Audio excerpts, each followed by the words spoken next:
வணக்கம் குட்டீஸ். இன்று நாம் ஒரு அழகான மழைக்காட்டுக்குள் போகப் போகிறோம். அங்கே வாழும் ஒரு சிறிய கிளியின் கதையை கேட்க தயாரா? மலைகளால் சூழப்பட்ட ஒரு பெரிய பசுமை மழைக்காடு இருந்தது. அந்த காட்டில் மான், முயல், அணில், யானை எல்லோரும் மகிழ்ச்சியாக வாழ்ந்தனர். அந்த காட்டில் மிகவும் சுறுசுறுப்பான ஒரு பச்சை கிளி இருந்தாள். அவளின் பெயர் மல்லி. மல்லி தினமும் காலையில் சீக்கிரம் எழுந்து இனிமையாக பாடுவாள். அவளின் குரல் கேட்டால் காடு முழுக்க மகிழ்ச்சி பரவும். ஆனால் மல்லிக்கு ஒரு ரகசியம் இருந்தது. அவள் இடியையும் இருட்டையும் மிகவும் பயப்படுவாள். ஒரு நாள் மாலை வானம் திடீரென கருமையாக மாறியது. காற்று பலமாக வீசியது. இடி மின்னல் ஆரம்பமானது. மல்லி மரக்கிளையை பிடித்து நடுங்கினாள். அப்போது அம்மா அம்மா என்று ஒரு சின்ன குரல் கேட்டது. புதரின் கீழ் ஒரு குட்டி அணில் மழையில் நனைந்து அழுது கொண்டிருந்தது. நான் என் அம்மாவை தேடி வரும்போது வழி தெரியாமல் போய்விட்டேன்.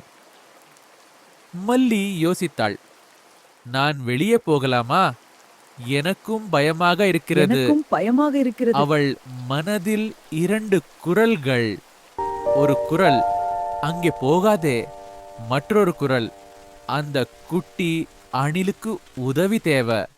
அந்த நொடியில் மல்லி தன் கண்களை மூடி ஆழமாக மூச்சை விட்டாள். பயம் இருந்தாலும் நல்லதற்காக நான் போவேன். அவள் தன் சிறகுகளை விரித்து மழையில் பறந்தாள்.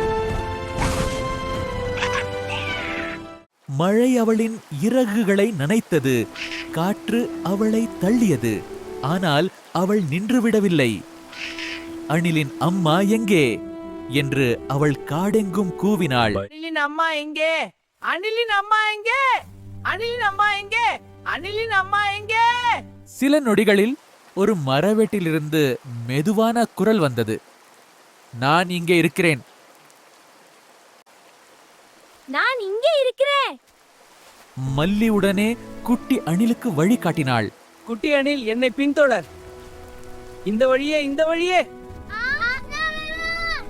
குட்டி அணில் ஓடி வந்து தன் அம்மாவை அணைத்துக் கொண்டது. மழை மெதுவாக நின்றது. மேகங்கள் விலகி நிலவு வெளிவந்தது. அனைத்து விலங்குகளும் கிளி மல்லியை சுற்றி நின்றனர்.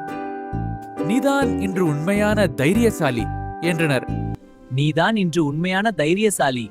கிளி மல்லி சிரித்தாள். கிளி புரிந்து கொண்டது. பயம் இல்லாதது தைரியம் அல்ல. பயத்தை வெல்வதே உண்மையான தைரியம். பயம் இல்லாதது தைரியம் அல்ல, பயத்தை வெல்வதே உண்மையான தைரியம். குட்டீஸ், நீங்களும் நினைவில் கொள்ளுங்கள், பயம் வந்தாலும் நல்லதற்காக முன்னே செல்லுங்கள். அதுவே உண்மையான தைரியம். இன்னும் அழகான கதைகளுக்காக எங்கள் குட்டி ஸ்டோரி திரு சேனலை சப்ஸ்கிரைப் செய்ய மறக்காதீர்கள். நன்றி, வணக்கம். மீண்டும் அடுத்த வீடியோவில் சந்திப்போம். டாடா, பாய்.